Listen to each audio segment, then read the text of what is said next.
and breaches. Where the digital hits the physical, we take the red pill, we break the seal. Infallible security, making it real. Right about to party on the mic tonight, turning the darkness into light. Now, let's move into our final segment today. Segment 3, Dissecting the Breach. This is our technical autopsy room.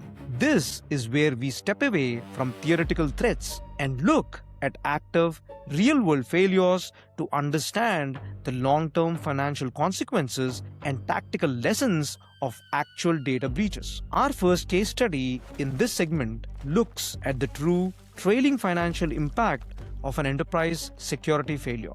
The financial hemorrhage of Krispy Kreme. Back in November 2024, the global sweet treats company Krispy Kreme disclosed a significant data breach where unauthorized actors managed to break into their internal corporate infrastructure and exfiltrate highly sensitive employee datasets, including social security numbers, dates of births, and financial details. Fast forward to May 2026, and Krispy Kreme has officially agreed to pay a massive $1.6 million class action legal settlement to conclude the resulting lawsuits brought by affected individuals. Under the explicit terms of this legal settlement, eligible class members are receiving guaranteed base cash payouts, and individuals who can document that they suffered actual identity theft, financial fraud, or out-of-pocket expenses directly tied to the leak can claim up to $3,500 in direct financial reimbursements.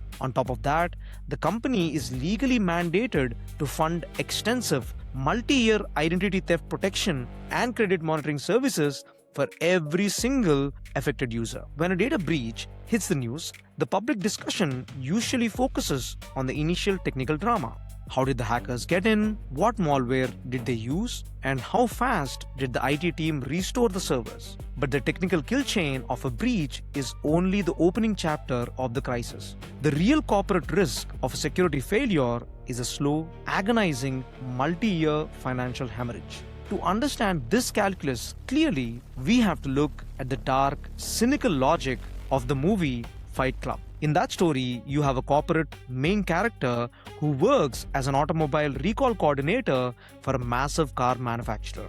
He explains that whenever a dangerous structural flaw is discovered in a vehicle line, the company management doesn't immediately issue a recall based on ethics or safety. Instead, they apply a strict mathematical formula. They multiply the number of cars on the road by the probable percentage of structural failures and multiply that by the average cost of an out-of-court legal settlement.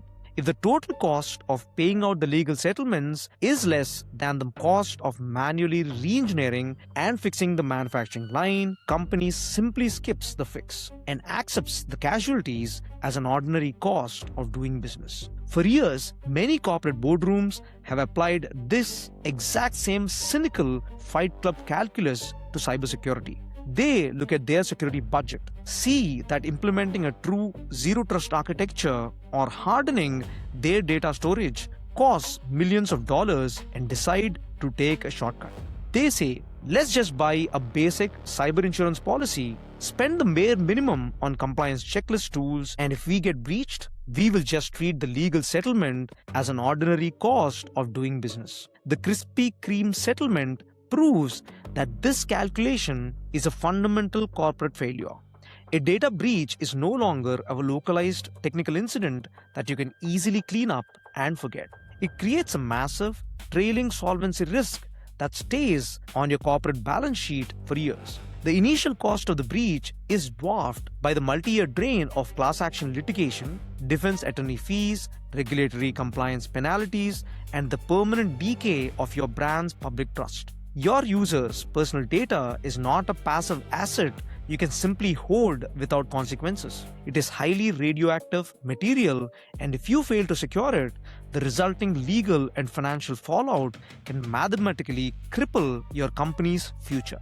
But what happens when an organization is actively facing a breach in real time? How do they handle the immediate crisis? This brings us to our second case study, an absolute masterclass in incident response failure.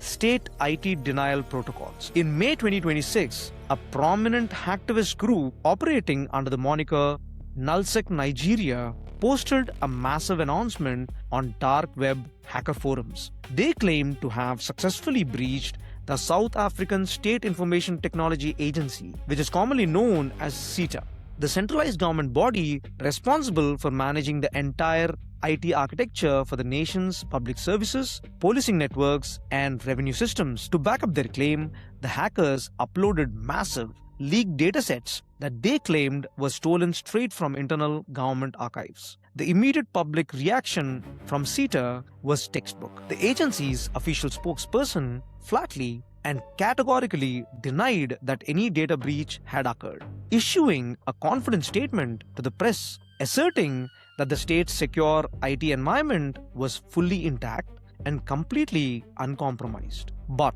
here is where the public relations narrative ran straight into the wall of physical reality. At the exact same time that SITA was telling the world that everything was completely fine, citizens across South Africa were realizing that critical government web portals, including the official South African Police Service network, were completely offline and unreachable. When journalists pointed out this massive contradiction, SITA adjusted their story, claiming that this sudden catastrophic public system downtime was simply due to highly coincidental, completely unannounced, scheduled and planned maintenance windows. This is a definitive, real-world execution of the state IT denial protocol. It is the immediate institutional reflex to default to complete corporate obfuscation and public relations deflection rather than addressing a security failure with absolute honesty. To understand how this looks to the public, we have to look at the masterful historical television drama Chernobyl. In the opening episodes of that series, the core of a massive nuclear reactor facility experiences a catastrophic structural explosion, completely shattering the containment building and spewing highly toxic radioactive material straight into the open air. But instead of immediately acknowledging the reality of the failure, the facility directors and state officials default to a rigid protocol of bureaucratic denial. They lock down communications, threaten internal whistleblowers, and confidently insist to the public and the international community that the radiation levels are minimal. The situation is completely under control and the minor fire is just a routine issue. They hide behind a veil of managed public relations while the physical infrastructure is literally burning down in plain sight for the entire world to see. This is exactly what we are seeing from modern corporate and state entities during major cyber incidents. The immediate pivot to calling a critical cyber breach a scheduled maintenance window is the oldest, most transparent sleight of hand in the incident response playbook. But here is the red pill truth that leadership teams need to hear. You can spin a public relations narrative to fool the press, but you cannot spin the machine. When your public-facing systems go dark, and your data is openly streaming across dark web hacker forums, your public relations denial does not protect your architecture. It actively destroys your final shred of public credibility. When an organization chooses to hide behind an illusion of perfect security rather than executing a transparent, honest incident response protocol, they create an environment where the root vulnerability remains unpatched, leaving them completely exposed to subsequent attacks. True resilience requires moving past the fear of public embarrassment and confronting the reality of the breach with absolute transparency. Honesty is not just an ethical choice, it is a critical requirement for architectural survival. This is bytes, borders, and breaches. The signal is